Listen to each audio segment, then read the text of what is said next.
Antes de leer el pasaje de Hebreos, vamos a seguir mejor la cronología aquí. Vamos a leer el Evangelio de Juan, capítulo número 8 de Juan, verso 27. Escúchelo bien. Dice la palabra, verso 26. Muchas cosas tengo que decir y juzgar entre vosotros, pero el que me envió es verdadero, y yo lo que he oído de él, esto hablo al mundo.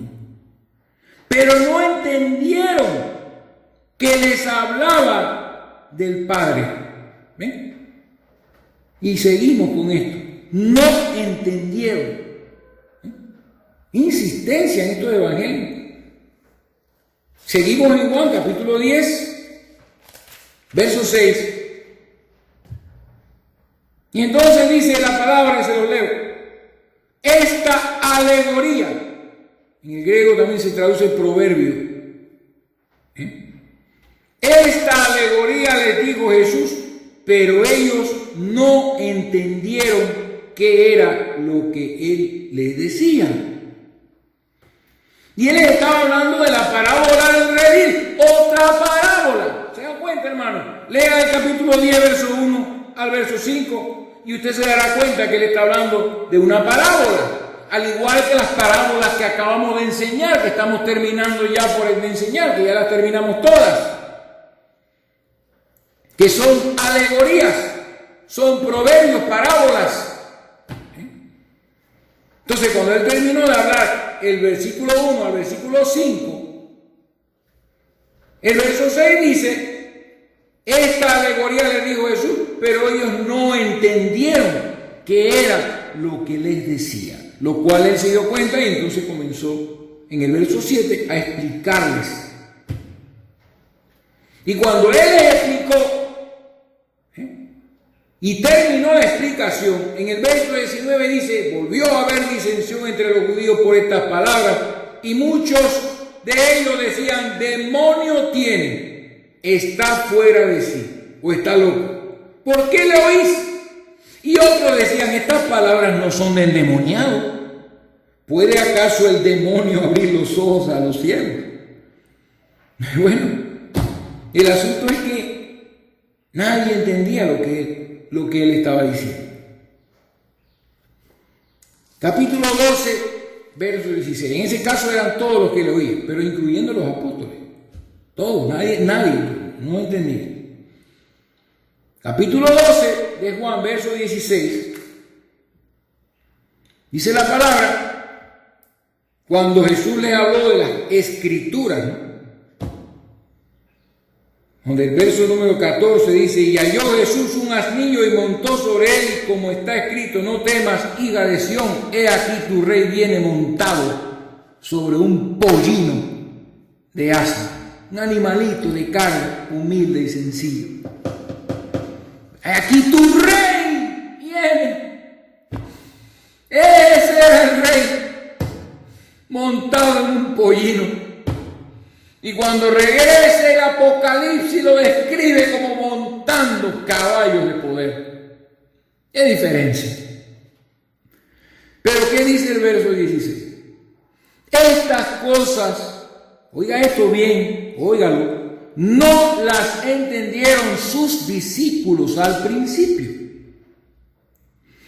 Pero cuando Jesús fue glorificado, después de haber resucitado, entonces se acordaron de que estas cosas estaban escritas otra vez en la Biblia.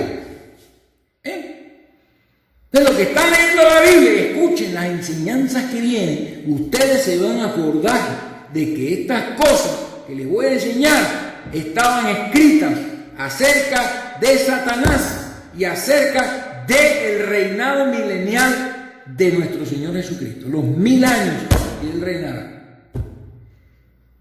Por eso hay que leer las Escrituras. Pablo le dijo a Timoteo, ocúpate en la lectura. Nadie le presta atención.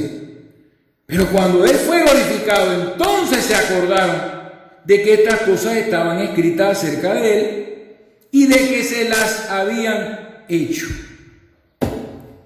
Se habían cumplido las escrituras. Pero en ese momento, cuando él venía montando sobre el pollino, cumpliendo la palabra, no lo entendieron. No lo entendieron. Y mira lo que dice el verso. Bueno, en realidad tenía que leerles el verso del 14 al 16, pero ya se los acabé de leer. El asunto es que no entendía. Entonces, vamos entonces a Hechos capítulo 6, a Hechos capítulo 1, versículo 6. Hechos capítulo 1, versículo 6, hermanos. Y nos damos cuenta entonces de que después de haber estado 3 años escuchando enseñanzas del Señor, después de haber visto a Jesucristo resucitado, y después de haberles el Señor Jesucristo revelado todo lo que las Escrituras hablaban de Él, después de haberles enseñado cómo serían los tiempos del fin, después de todo eso, en Hechos capítulo 1, verso número 6, los que se habían reunido, dice, entonces los que se habían reunido, eso fue antes del Señor ser llevado al cielo, le preguntaron, miren esta pregunta, y díganme si hay entendimiento o no. ¿Restaurarás el reino a Israel en este tiempo? ¿Ven? El Señor ya les había dicho cómo serían los tiempos del fin. El Señor les había hablado de los tiempos de Noé, de los tiempos de Lot. Les había hablado muchas señales y muchas cosas. Y ellos todavía vienen y preguntan, ¿restaurarás el reino de Israel en este tiempo? O sea que esto de las 7 parábolas, hermano, ellos pensaban que el tiempo de la siega era en el tiempo en que ellos estaban viviendo, en aquella generación. Y miren lo que dice el verso 11.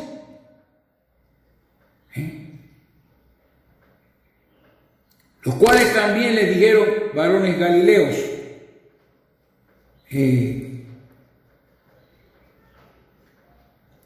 ¿por qué estáis mirando al cielo? Este mismo Jesús que ha sido tomado de vosotros al cielo, así vendrá como le habéis visto ir. De la misma manera en que fue tomado. ¿Cómo fue tomado? Fue llevado a una nube que lo ocultó de los ojos de ellos, y en esa nube, que ya sabemos lo que es, se fue al tercer cielo. Y allí permanece físicamente hasta el día de hoy. Entonces, cuando ellos le preguntan que si restauraría el reino de Israel en ese tiempo, el Señor le respondió y le dijo, no os toca a vosotros saber los tiempos o las sazones. Y yo les pregunté al principio, hermanos, ¿saben ustedes? ¿Se dan cuenta de en qué tiempo y en qué sazón usted está viviendo? Les estoy relatando el día en que el Señor físicamente abandonó el mundo. Abandonó el mundo. Y Él habló, le dijo a aquellas personas en el principio, cuando comenzaba el reino, cuando la red se iba a lanzar, cuando la semilla iba a ser sembrada de trigo. No os toca a vosotros, no les compete a ustedes saber los tiempos o las sazones que el Padre puso en su sola potestad. No les compete, esto no es asunto de ustedes, saber los tiempos y las sazones en las cuales el reino de Israel iba a ser restaurado. Porque ellos hablaron del reino de Israel. Aquí no se menciona iglesia, aquí no se menciona a los gentiles, está hablando del reino de Israel. Por amor de Dios. Entonces ellos tenían enfocado al Mesías, al Hijo de David, al Hijo del hombre, al Rey. La restauración del reino. ¿De qué lugar? De Israel. Ellos no tenían en su mente el mundo entero, el resto del mundo, ni nos tenían en su mente a nosotros en ese momento. ¿Ven? El poco entendimiento que tenían. Por eso digo, yo les hablé una vez de la revelación progresiva. A medida que pasa el tiempo, el Señor va sacando cosas nuevas y va agregando y agregando para seguir manteniendo a su iglesia hasta que llegue el tiempo y la sazón en que Él regrese. Así que no puedo enfatizar más en esto y lo voy a terminar aquí. Ellos no habían comprendido estas cosas. No las habían considerado. Entonces yo voy a llevarlos 8 años más o menos después de este incidente aquí de la ascensión del Señor. 8 años después. Porque Pedro, Jacobo y Juan y los demás apóstoles, incluyendo Matías, el número 12, se encargaron de predicar el evangelio entre los judíos, y no solamente entre los judíos de Judea, sino de Samaria, y en todas partes ellos llevaban la palabra solo a los judíos que vivían en las otras naciones, en las otras provincias del Imperio Romano, judíos, personas que eran descendientes de Abraham, pero habían nacido en otras patrias, en otras naciones, en otros lugares, pero eran todos creyentes de la ley de Moisés, e iban a la sinagoga todos los sábados, y ellos se encargaron de ir a predicar a todas estas personas. Por 8 años estuvieron haciendo eso. Hasta que un día llegó la hora de abrir la llave del reino, de abrir la puerta del reino para los gentiles. Y como Pedro tenía las llaves del reino, porque Dios se lo dijo, el Señor se lo dijo a Pedro, que él tenía las llaves, a ti te daré las llaves del reino. Entonces él abrió en Pentecostés, fue el primer predicador cuando vino Pentecostés, y abrió su boca, predicó, y con esa llave se bautizaron 3,000 y comenzó la iglesia entonces.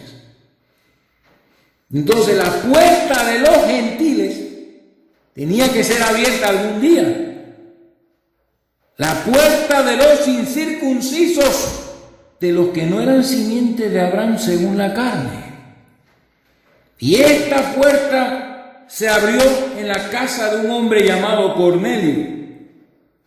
No les voy a leer todo el pasaje, pero les voy a leer para que ustedes vean que ellos todavía no captaban que esto iba a ir también a los gentiles. Y vamos a ver. Hechos de los Apóstoles, capítulo número 10, verso 24 al 26 primero.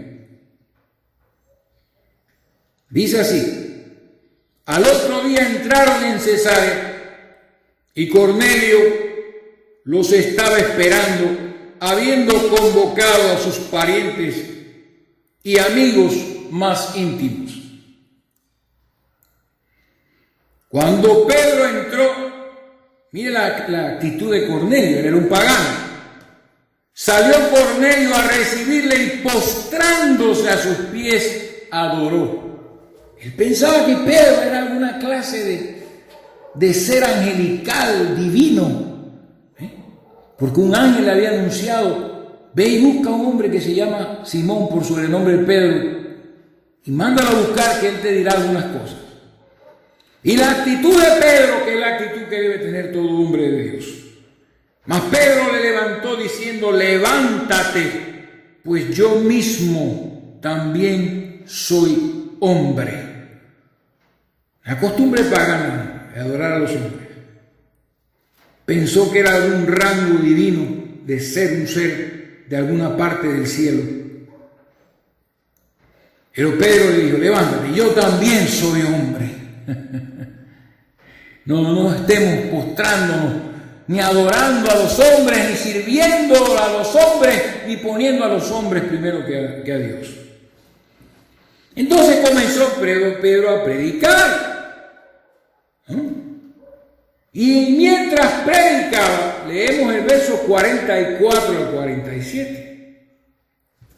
Predicó el Evangelio, el Señor lo había llevado allá por misión. Y en el verso 44 dice la palabra, mientras Pedro aún hablaba. Dice, mientras aún hablaba Pedro estas palabras, el Espíritu Santo cayó sobre todos los que oían el discurso. No se habían arrepentido, no se habían bautizado en agua, todos eran incircuncisos y a Dios no le importó y envió su Espíritu y cayó sobre todos ellos mientras se hablaba el Evangelio puro de Jesucristo. Porque los oían que hablaban en lenguas y que magnificaban a Dios. Y Pedro dice, entonces respondió Pedro, escúchelo bien, ¿puede acaso alguno impedir el agua para que no sean bautizados estos que han recibido el Espíritu Santo también como nosotros? Y mandó bautizarles en el nombre del Señor Jesús.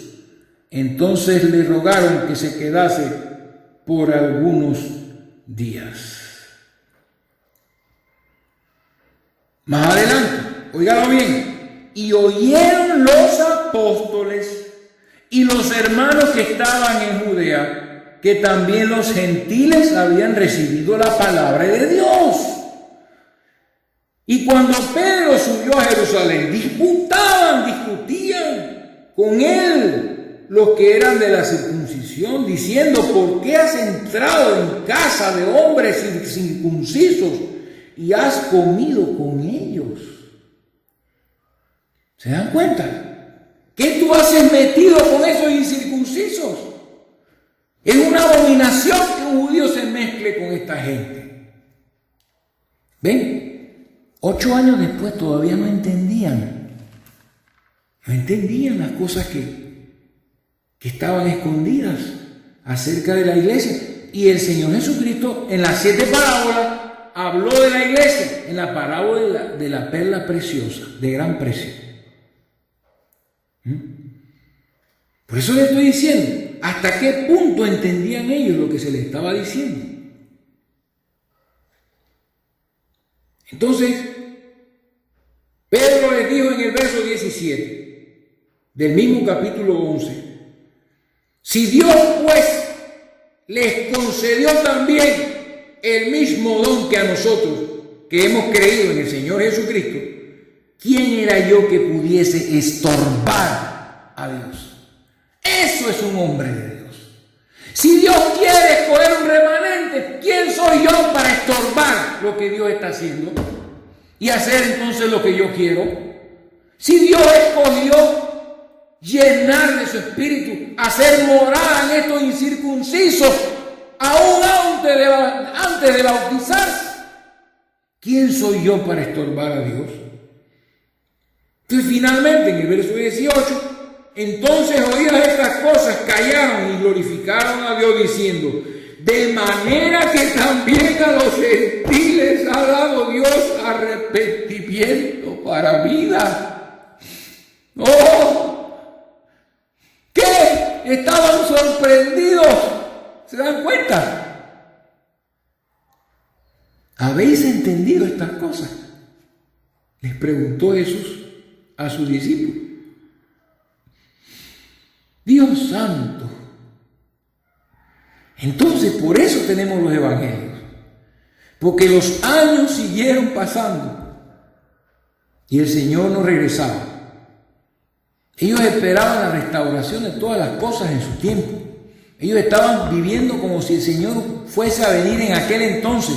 El mismo apóstol Pablo dijo, hablando del rapto, los muertos en Cristo resucitarán primero y luego, dice la Biblia, nosotros, Pablo se incluyó, seremos arrebatados, seremos. Pero hermano, esto se estaba demorando. Ellos todavía no lo entendían, que iban a pasar siglos. Y eso le fue revelado al anciano Juan en la isla de Patmos, las 7 edades de la iglesia, que algún día, si Dios lo permite y si ustedes lo desean, yo las voy a enseñar. Necesitamos entrar en el Apocalipsis al final de todo esto, para ubicarnos en qué tiempo estamos. Entonces, por eso tenemos nosotros los evangelios, porque veían ellos que el tiempo pasaba. El tiempo iba pasando y el Señor no venía. El tiempo iba pasando y el Señor no venía. ¿Y qué dijo Mateo? Bueno, yo voy a escribir todo lo que yo vi, todo lo que yo escuché. Voy a escribir un evangelio. Y el Espíritu lo incitó. Y no se sabe exactamente si fue entre el año 55 o 70 después de Cristo que el evangelio de Mateo fue escrito. No venía el Señor.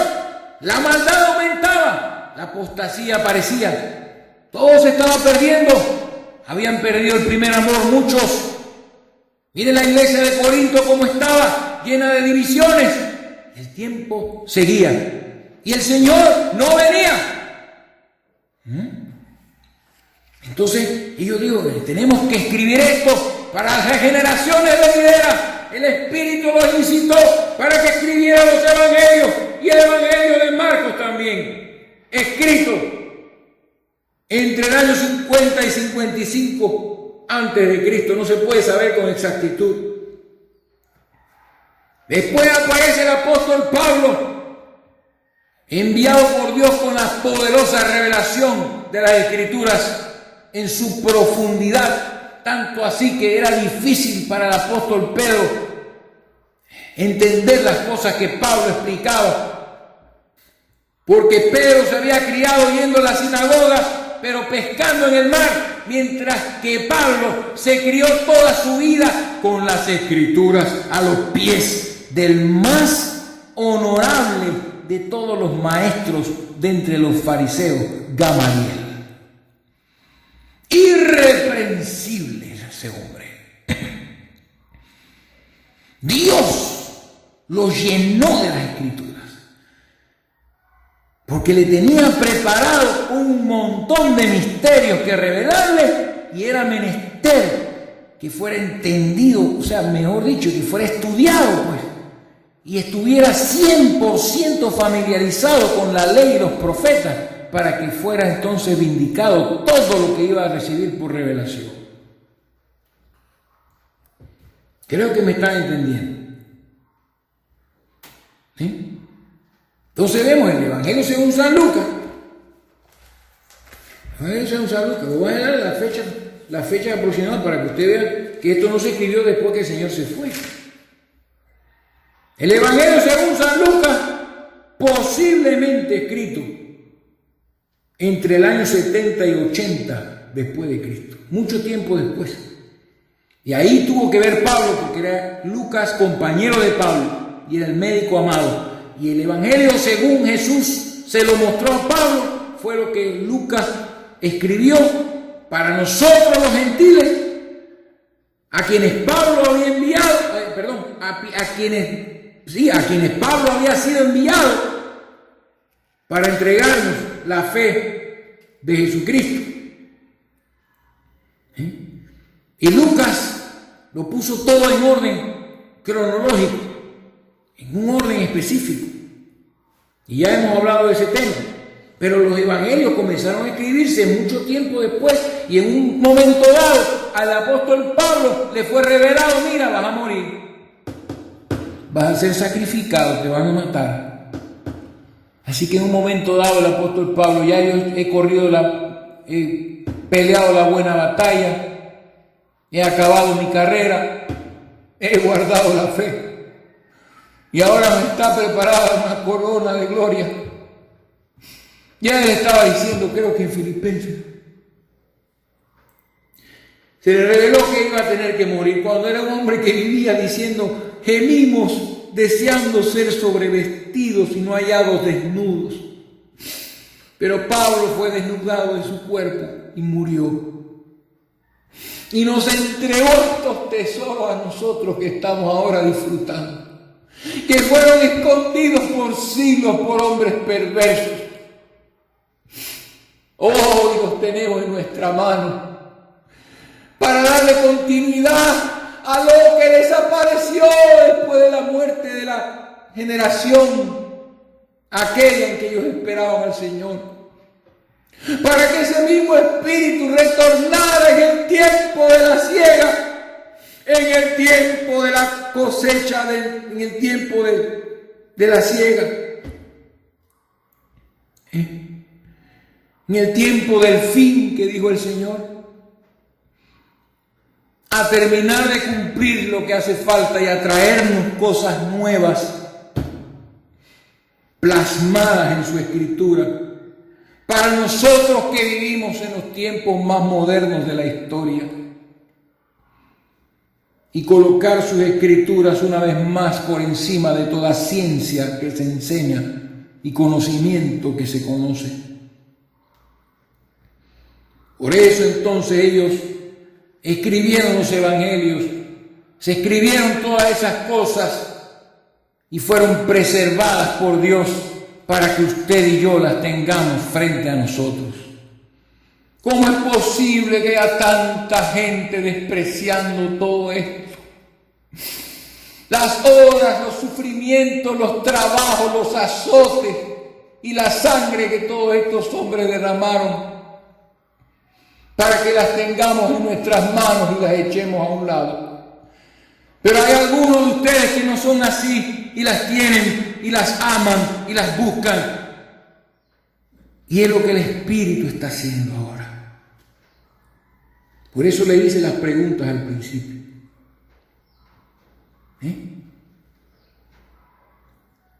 Se escribieron todas estas cosas y los evangelios. Y finalmente, en la isla de Patmos, porque el más viejo de los apóstoles, y que no murió de muerte de martirio, trataron de matarlo y no podían, según lo que se dice. Aproximadamente entre el año 90 y 100. Dice Juan, el Señor no viene, no ha venido. Ha tardado mucho, ya todos murieron. Voy a escribir el evangelio, voy a presentar lo que me fue revelado cerca de aquel que me amó. El discípulo a quien Jesús amaba. Así que Juan fue el que escribió el evangelio más viejo, el evangelio de Juan. Y finalmente, pues, llegó el Apocalipsis, la revelación de Jesucristo que Dios le dio para mostrar a sus santos las cosas que han de suceder pronto.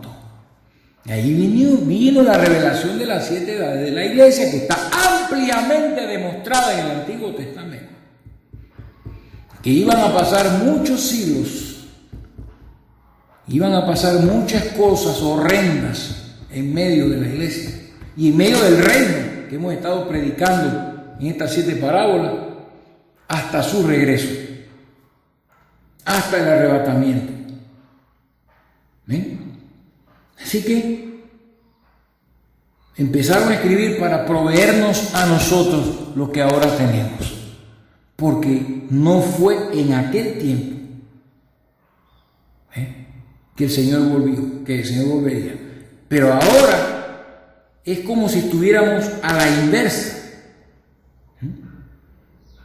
Ahora ya no estamos al principio cuando el evangelio comienza a esparcirse, ahora estamos al final cuando ya el evangelio ha desaparecido y comienzan a reunirse, como he dicho otras veces, las reliquias de las personas que quedan y a quienes Dios les ha abierto el entendimiento y a quien el Espíritu ha tomado por sí mismo y los ha colocado en la Escritura y se le ha dado valor a la Biblia como nunca antes. Y estamos todos hambrientos de más y más de esta Biblia. Porque las cosas que se van a enseñar jamás se han enseñado. Y han estado ahí esperando el tiempo este misterioso en que estamos viviendo. Así que vamos a la parábola entonces. Ya nos dimos cuenta, ¿verdad?, de que los apóstoles en aquel momento, cuando Jesús les dijo, ¿habéis entendido estas cosas? Ellos respondieron, sí, Señor. Pero en realidad no las habían entendido. No las habían entendido del todo, porque sus hechos lo demostraron. Ya lo hemos visto en Hechos de los Apóstoles. Él habló de la levadura, de todas estas cosas. Ellos no tenían idea que había gente del otro lado del mundo. Para ellos el mundo era el Imperio Romano. Pero habían bárbaros y gente lejos, lejana, que más adelante serían visitadas por Dios. Y aquí estamos nosotros hablando las mismas cosas que ellos. Así que se vindica toda la Biblia y toma vida toda la Biblia. Bendito Dios. Así que vamos a ver entonces lo que el Señor quiso decirle, lo que el Señor les dijo en el verso 52, capítulo 13 de Mateo, verso 52. Vamos a leer eso y lo vamos a colocar según las Escrituras para ver dónde estamos parados y qué es lo que está pasando.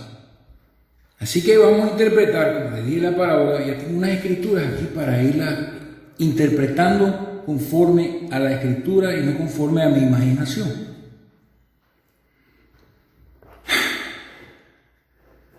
Hay que renunciar a la imaginación, hermanos, y aceptar las Escrituras y lo que el Espíritu nos muestra en ellas. Y la mente imagina muchas cosas y por eso hay tanta doctrina falsa, porque los espíritus inmundos trabajan en la mente de las personas, metiéndoles ideas y cosas como. Entonces, verso 52. Él le dijo, por eso, todo escriba docto en el reino de los cielos, que hay una comparación, es semejante a un padre de familia que saca de su tesoro cosas nuevas y cosas viejas. Hermanos, durante la enseñanza de las 7 parábolas, esta escritura se ha cumplido delante de vosotros. Voy pues a demostrárselo. ¿Con qué? Con las escrituras y con el testimonio que ustedes mismos han recibido a través de las enseñanzas que ya se han dado y lo que ha producido en algunos de ustedes. Primero, todo escriba. La palabra escriba allí, la palabra escriba, en el griego se traduce también discípulo o pupilo. Entonces, entre escriba, discípulo y pupilo, la palabra discípulo encaja mejor que las otras dos. O sea, que no se refiere a un escriba que pasa todo el tiempo escribiendo e interpretando y escribiendo e interpretando. Habían escribas, intérpretes de la ley, pero todo, aquí no es que se haya escogido mal la palabra escriba, porque Mateo, el que está escribiendo este evangelio, el que escribió este evangelio por el Espíritu, él hizo las veces de un escriba porque escribió un evangelio, al igual que Lucas, al igual que Marcos, ¿verdad? No tanto Pablo, porque Pablo mandaba cartas a las iglesias. Pero bueno, la mano de Pablo estuvo metida en el evangelio de Lucas, pero el asunto es que estos apóstoles y discípulos, porque eran discípulos, Marcos era discípulo, Mateo era discípulo, Lucas era discípulo, y Juan también lo era. Entonces, ellos hicieron las veces de escribas, tuvieron que tomar la decisión de ser escribas y escribirnos los evangelios que tenemos nosotros, los 4 evangelios. Ellos eran predicadores, apóstoles enviados con el poder del Espíritu Santo para demostrar la resurrección de nuestro Señor Jesucristo. No solo con las Escrituras, sino con el poder de Dios. Pero un día tuvieron que sentarse a escribir por mandato del Espíritu, para poder proveernos lo que hoy tenemos en nuestras manos. Así que él estaba hablando casualmente con sus discípulos. Por eso todo escriba docto, la palabra docto, la palabra docto se traduce del griego como enseñado o instruido. La palabra docto es como un poco difícil, me imagino, para las hermanas aquí en Panamá. ¿Qué será esto de docto? Suena como a doctor, ¿verdad? Así que es mejor sacar esto de la palabra docto y dar a entender qué quiere decir docto aquí.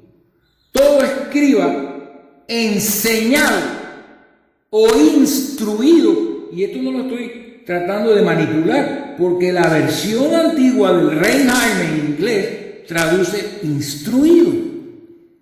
Y yo voy a tomar esa traducción para que mis hermanas no se confundan con ese término docto. No se trata de doctores de la ley, ni de doctores de medicina, ni gente enseñada por otros hombres, sino instruidos y enseñados. Entonces, todo discípulo o escriba, en este caso discípulo, todo discípulo instruido en el reino de los cielos, que es el tema que hemos hablado en las 7 parábolas, es semejante, se puede comparar. O sea, una persona, discípulo de Jesucristo, que es instruido en el reino de los cielos, en los misterios. Acuérdense que el Señor habló de los misterios del reino de los cielos, y se los voy a leer. Capítulo 13, verso 11, a manera de recordatorio. Él respondiendo les dijo a sus discípulos, dice, les digo, porque ellos le preguntaron, ¿por qué les hablas por parábolas? Y él respondiendo les dijo, porque a vosotros os es dado, os es otorgado o concedido saber los misterios, ¿oyó?, del reino de los cielos, mas a ellos no les es dado. Entonces nosotros estamos hablando de los misterios de Dios. Esto de los extraterrestres, ¿por qué lo llamé así? Porque estamos viviendo en la época en que yo no le puedo decir a la gente un mensaje, predicar un mensaje y titularlo Los moradores del cielo, porque la gente no va a entender eso. Pero cuando yo le digo extraterrestre, ya a la gente se le prende el foco, porque todo el mundo habla de eso. La televisión, el cine, todo el mundo habla de eso, de los alienígenas y todos estos bichos y estas cosas. Entonces eso llama la atención, ¿verdad? Estamos buscando cómo llamar la atención de mentes modernas, no de las mentes que tenían Mateo y los discípulos en aquel entonces. No podemos, como lo he dicho, luchar contra el diablo con espadas y escudos en la edad de las bombas atómicas y de los armamentos hipersónicos y de las metralletas y los tanques y los aviones. Tenemos que hablar en términos modernos para que la gente de este tiempo, el tiempo del fin, el lenguaje que usted y yo entendemos y que hablamos todos los días, puedan entender o por lo menos escuchar las cosas que se están revelando.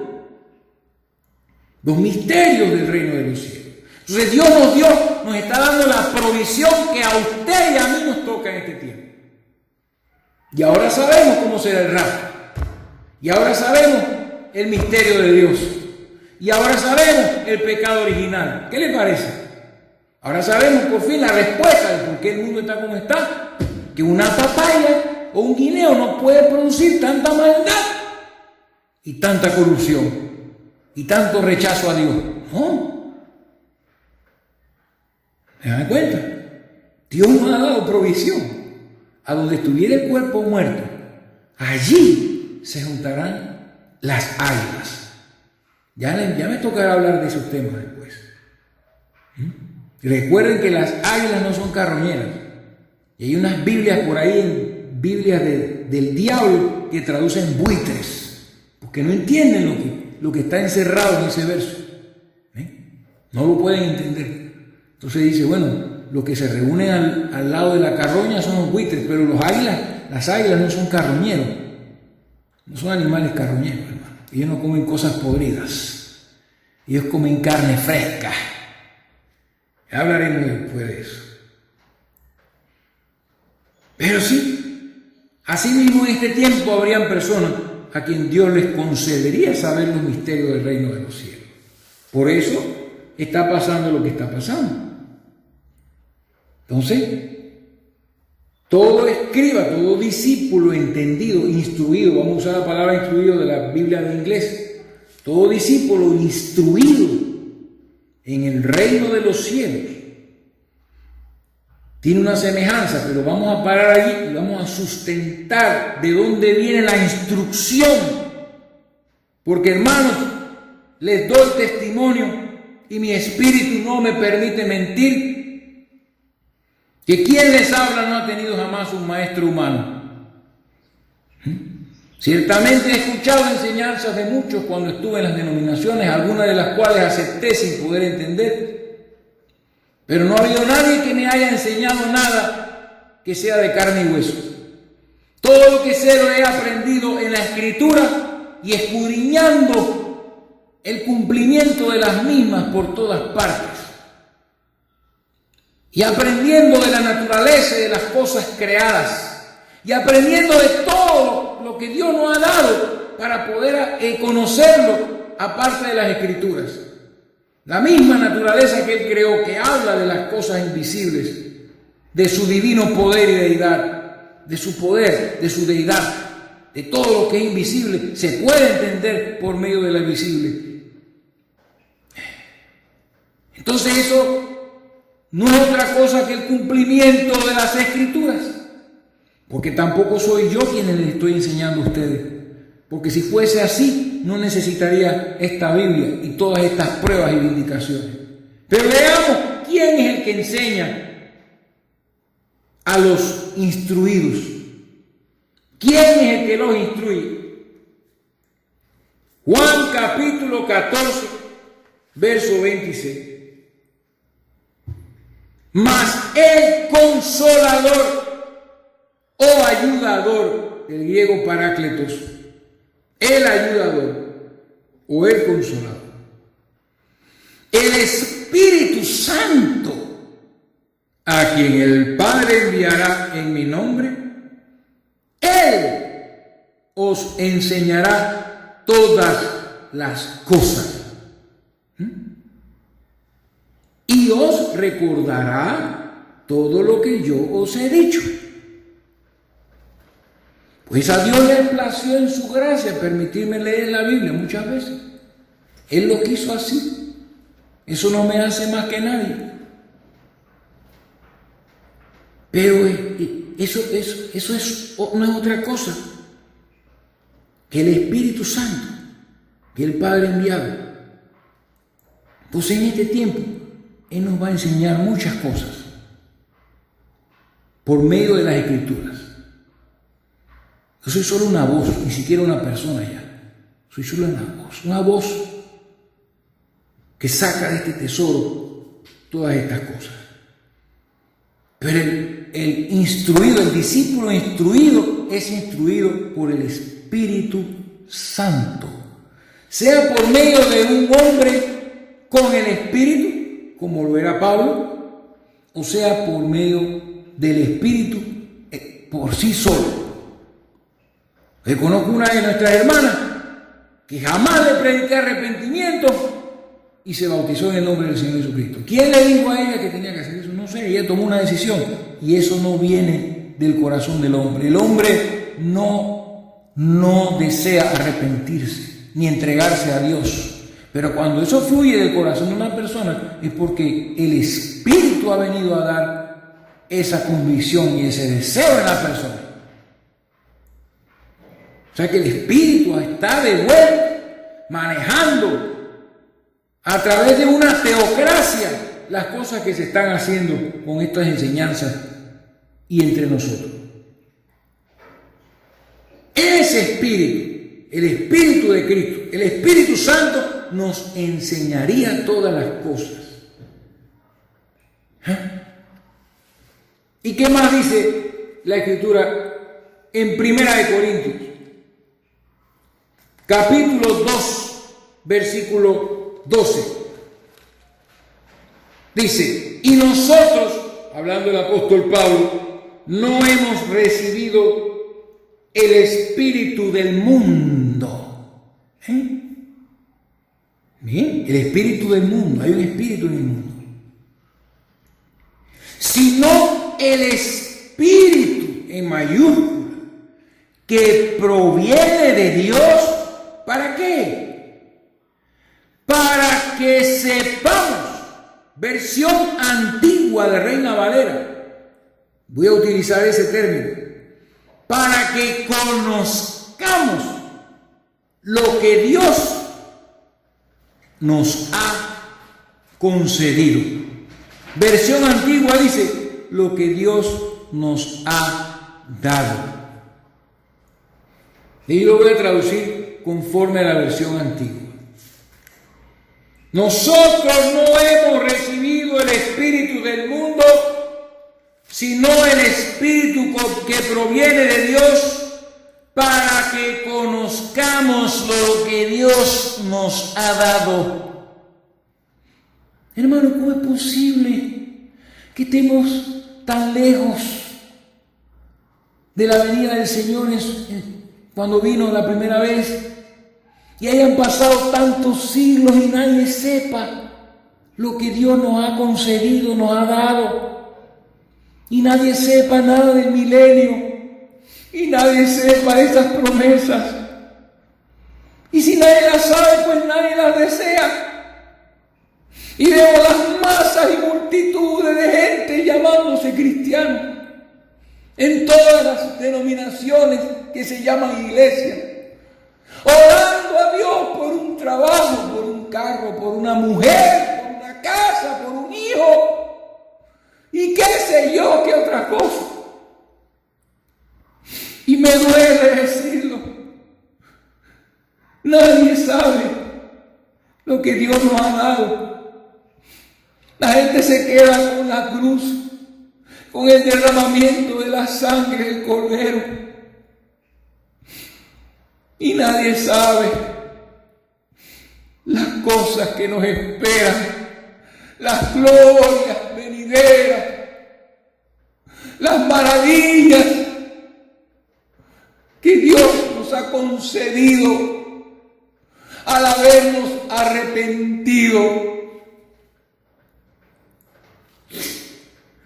Y el Espíritu enviado de parte de Dios, su propósito es que conozcamos lo que Él nos ha dado, lo cual también hablamos no con palabras enseñadas o comunicadas o instruidas por sabiduría humana, sino por las que enseña el Espíritu, acomodando lo espiritual a lo espiritual. Amén. Palabras enseñadas o instruidas o comunicadas. No enseñadas con palabras comunicadas o instruidas por sabiduría humana, sino por las que enseña el Espíritu. Por eso es que todo esto es tan diferente.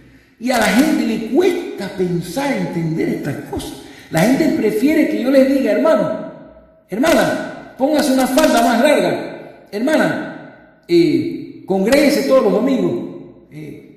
Hermano, tienes que diezmar de todo lo que haces, de todo lo que tienes, de todo lo que trabajas, de todo lo que recibes, porque si no le estás robando a Dios. O sea, no.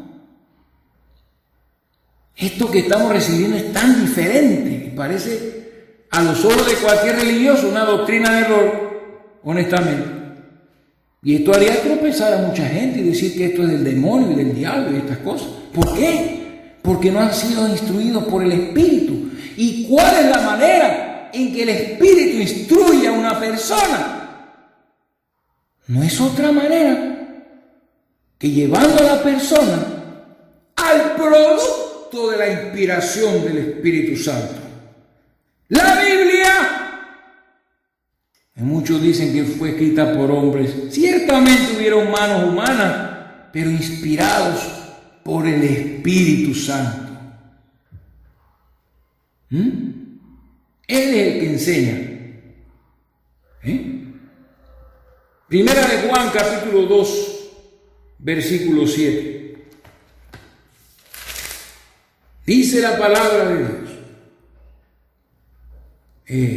Capítulo 2. Vamos a ver. Déjeme buscarlo de nuevo, hermano. 2:27. Mire, tengo el 27 y digo versículo 7. Increíble. Y ustedes vean cómo está este vaso ya a punto de quebrarse. Verso 27. Capítulo 2, verso 27, primera de Juan. Dice. Mire, vamos a ver el verso 26 para que vean por qué. Os he escrito esto sobre los que os engañan. Juan había visto todo el engaño y el espíritu del anticristo y que esta cosa iba para más. Pero la unción que vosotros recibisteis de él permanece en vosotros. Y no tenéis necesidad, óigalo, de que nadie os enseñe, así como la unción misma os enseña todas las cosas, y es verdadera y no es mentira, según ella os ha enseñado, permaneced en él. La unción del Espíritu Santo. La presencia del Espíritu Santo, enseñándonos, abriendo nuestros ojos. Ustedes oyen esta enseñanza y abren sus Biblias y van abriendo sus ojos. Y el Espíritu les va enseñando y les da entendimiento. Es Él el que lo está haciendo. Porque de no ser así nadie creería. Nadie podría creer estas cosas. Entonces, volviendo a la parábola, la pequeña parábola, la pequeña comparación, todo discípulo o escriba instruido en el reino de los cielos es comparable a un padre, o es semejante a un padre de familia. Padre de familia. Ahora vamos a ver quién es el padre de familia. Porque yo les pregunto a ustedes, los que me escuchan, ¿puede un discípulo ser llamado padre de familia? ¿Será que la Biblia se refiere a un discípulo como padre de familia o como cabeza de familia? Porque en el griego la palabra padre de familia se traduce cabeza de familia. Entonces, el discípulo que ha sido instruido por el Espíritu de Dios es semejante a un padre de familia. Y el padre de familia no es otro que Dios, nuestro Padre. Es semejante a su Padre. Vamos a ver quién es la cabeza de la familia aquí. Mateo, capítulo 10, verso 25. Vamos a ver otras parábolas diferentes. A ver, ¿a quién se refiere el Señor Jesús con un padre de familia? Está comparando, haciendo una comparación. ¿Ven? Y esto se va a ir a tres partes, por lo que veo. Mateo capítulo 10, verso 25. Dice la palabra: bástale, mire esto, bástale al discípulo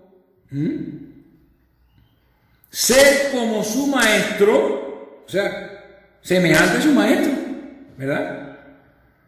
Y al siervo o al esclavo como su amo o señor.